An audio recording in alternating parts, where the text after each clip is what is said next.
the high of Continental Cup final qualification in Denmark last weekend, it was back to domestic action with a bump and a 7-2 reverse in Milton Keynes yesterday.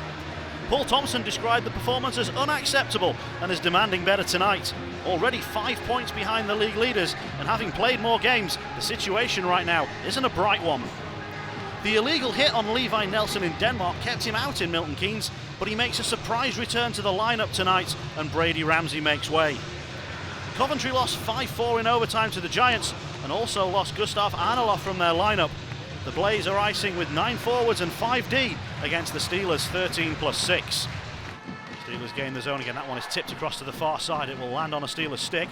St. Goal was looking for a redirect. Oh, and there's an opportunity, and there's a player who's been wiped out in front. And there's no signal made, and now the fight's piling in. Fitzgerald going after Lowers.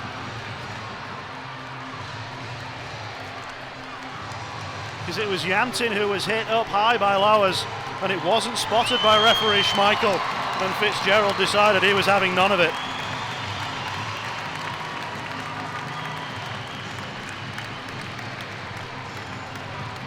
Yamtin is very slowly making his way off the ice. He doesn't look in the best shape right now. And indeed we will be 5-on-5. We'll restart in the neutral zone. We won't see Lowers or Fitzgerald for quite a while yet.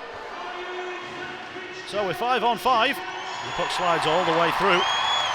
That's a crowd of bodies in front of the Blaze crease. It's sent back out into the neutral zone.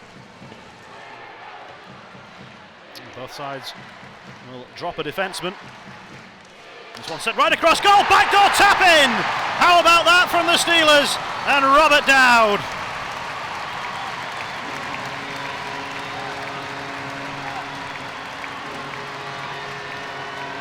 Valdix looked up and he liked what he saw, and Klaus didn't have his stick in the way to block it, and Nastiuk couldn't quite get enough behind it to keep it out of the net. And Venus sends the Blaze into the offensive zone, but that was a nasty moment for Nastiuk.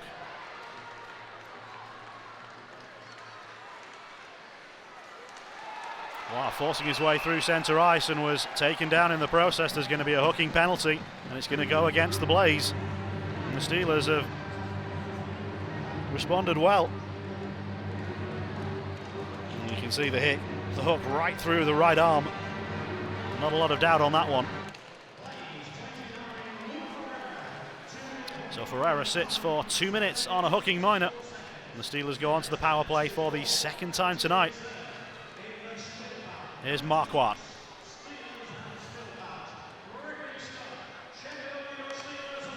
Matheson. Cross towards Dowd. Got two players trying to provide a screen in front. The shot doesn't get past Noble. Nelson. Back to Dowd. Marquardt's the screen. Nelson's the option behind. Valdix. Matheson. Takes it through. Oh, and there was a good kick save from Nastiuk. Marquardt was trying to get a tip on it. Now he brings it out front and fires it off the legs. Good diving block made by Noble, who laid down and got in the way of that one. Here's Dowd. Robinson comes flying in with a hit. Noble takes a tumble and then tries to grab it with his glove. Unsuccessful, and the Steelers bring it towards the danger area. It bounces around loose. It'll be hammered by Valdix! Wasn't it just? Right into the top corner.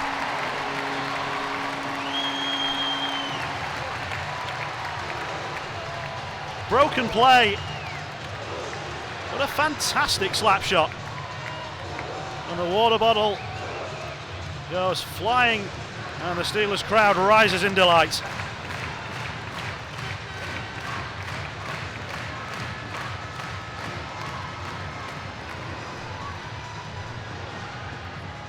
Wallace turning away from Lake. Lake gives him a shove. Wallace holds on, needs to find a pass. And finds one towards Fretter. Patterson's trying to lift it from him, and Fretter is too elusive. Twist one way, then the other. Maybe turn back into trouble. Lake had arrived on the scene. Yamtin is trying to help out, and Steelers go 2-on-1 to take it away. Good pass down low. Yamtin moves it onto the backhand, tries to put it through, and then it is knocked over the line.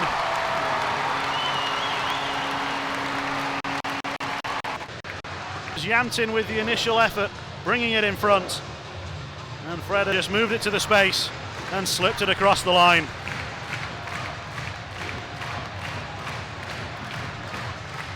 Whistles onto the play and keeps it in the zone. And the Steelers are first of these loose pucks at the moment. Oh, and Nastiuk was trying to turn that to the corner and inadvertently sent it back out into the slot. The Steelers continue to press. That one takes a tip and goes to the far boards. And now the Blaze have a little bit more time behind the goal with Noble. Pass out for Korshane. That's part of the loose stick, is still a little bit awkward. All given away. Here's Valorant through on Mustakovs. And Mustakovs got a piece but couldn't stop it. And the Blaze on the breakaway have a route back into this game. Confusion in neutral ice. And Valorant wasn't going to pass up an opportunity as good as that one. And Mustakovs got body and arm on it, but not enough of a block. And the Blaze have reduced the deficit to 3-1. The Blaze attacking right through the middle, and Mustakovs makes the stop to deny Robinson, who was taking the direct route. Good little save there by Mustakovs. You see him coming in, a nice little move in, outside in here on Fitzgerald, and good effort here by Mustakovs, but good job there by Phillips too. Just getting a stick on, and Arson coming and closing quickly, not getting the best of shot away, but Mustakovs, he just gets his leg down in time there. You can see it just closes the 5-hole. Not on that occasion. Good poke check by Arson. Crowd appreciates it, and now Wallace can lead the charge. It's Tim Wallace, angles tight, plays the pass across. Oh, and a diving play to get back from Nastiuk, has kept it out. He's dropped his stick in the process. Wow, a fantastic diving save. Wallace hammers one, it bounces back off the boards, and this one is covered up to bring a little bit of calm to the situation, but that was a big opportunity for the Steelers.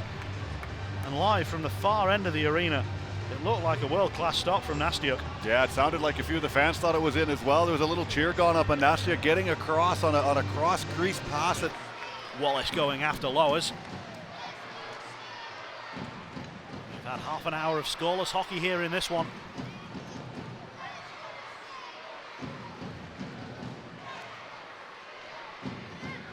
Blaze have surely got to get the next goal if they're going to get anything out of this one. Clements will send it goalwards, and we've still got players involved in a tussle behind the goal. It's Fretter.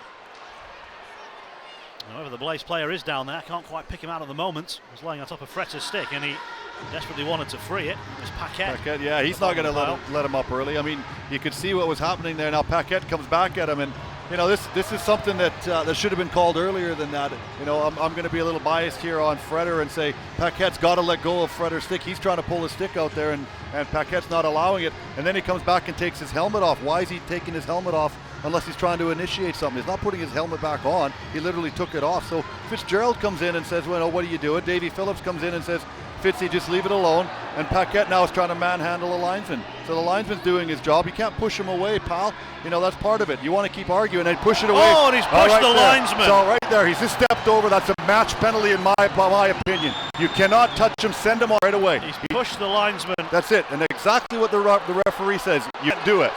The linesman's doing his job. He's got every right to push him out of the pile. He put his hands on Ilya Kissel and shoved him away. And that is game over for it's silly. Paquette. Yeah, it's stupidity. Petrus spins himself into a hole. Blaze move it around. Back to Petrus. Tries the shot. It's charged down. If the Steelers can kick it free, they'll get a breakaway. Here comes Wallace. His big moment. Oh, and it's saved by Nastiuk. And the Steelers are so desperate to get Wallace going offensively. Yeah, a little bit unfortunate. He's got a good head of speed, but you can see Robinson putting a lot of pressure on him coming back. You can see him have a little peek there. Maybe he's right here. You can see he has a little bit more time than anything. Doesn't quite elevate the puck, and the netminder's there with full body and everything behind. Saw O'Connor score in the Continental Cup with 4 seconds left against Kirvadz Riga to secure that game. A little bit longer to go in this one though. Here's Valorant with the shot that gets blocked by Steelers players in front of Mustakovs. There were a lot of players for that shot to get through. Korshane calls for it and gets it. Valorant Shane hammers it. Oh, that one's cut hit Fitzgerald up high. It's caught him in the face, has it? Oh, it has, and the Steelers are quickly calling for medical attention. And even though the Steelers had a free shot at an empty net, that is of no concern right now. It's all about how well Zach Fitzgerald is, because this one has hit him high. And in a way, I'm quite relieved the camera didn't catch the worst of that. What a warrior Zach Fitzgerald is. Still able to skate off the ice, despite taking a slap shot to the face. Steelers win the draw, and Matheson will just hold it in the corner as the final few seconds tick down on a Sheffield Steelers victory. They needed to bounce back following Saturday night, and they've done just that. 3 goals in under 3 minutes in the first period was all they needed to beat the Coventry Blaze by 3-1. Man of the match tonight for the Sheffield Steelers is Jonas Vesterling. He played a huge part in the Sheffield Steelers' success over in Denmark, with crucial goals, including one in the shootout. You get a little bit of time to think about it. That's a problem sometimes. And he's got plenty of fans who stayed behind to watch him.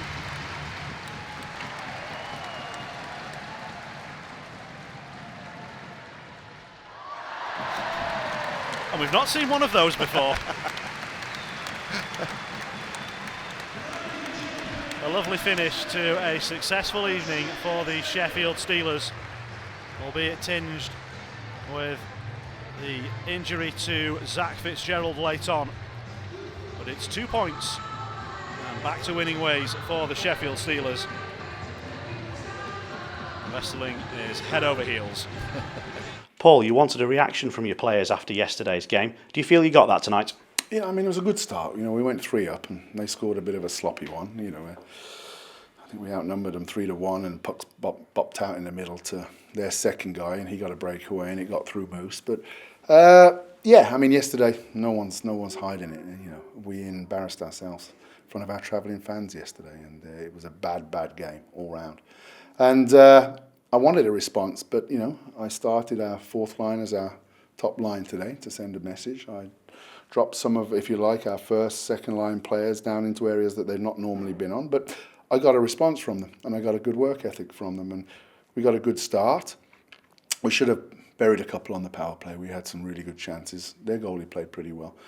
And Moose, you know, a couple of breakaways, he stood big for us today, but a win's a win. You know, we bounced back with a win, and that's what it's about. You know, it's a tough league. It's not easy to win night to night, and but we still got a long way to go.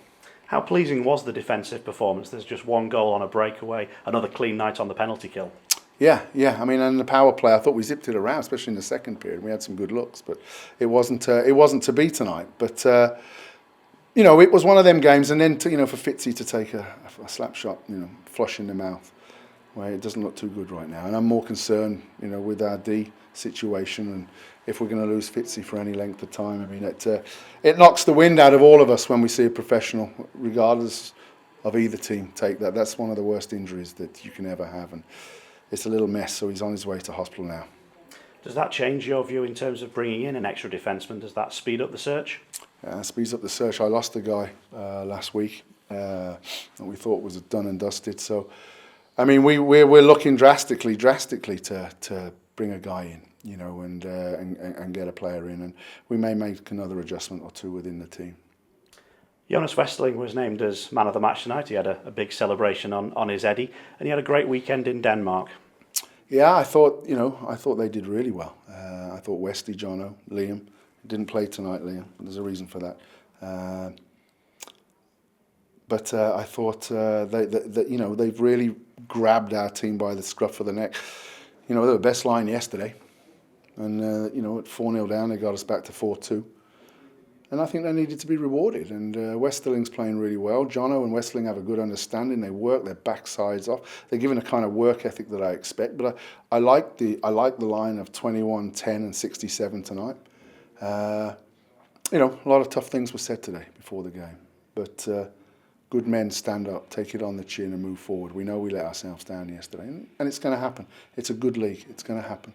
And if you don't play well against a good Milton Keynes team, you know, things are going to happen like that. But it's it reminded me of the game that we played in Coventry a couple of months ago, and where we were flat and we had nothing. But it's not acceptable, and at least we bounced back today. And 2 big road games to come, up in Dundee and then off to the NIC. Yeah, just points. I mean, we've had a good start against Dundee. You know, they had a good win against Cardiff, so it's it's a tough trip up there. But we've got to be ready, and we've got to be focused, and we've got to enjoy our wins. You know, I mean, there's so much tension around this place when you lose a hockey game that you've got to be careful for it not to carry over. And we put things to bed, very firmly before the game today and after the game yesterday. And I was glad to see that the players that I thought responded the way they did.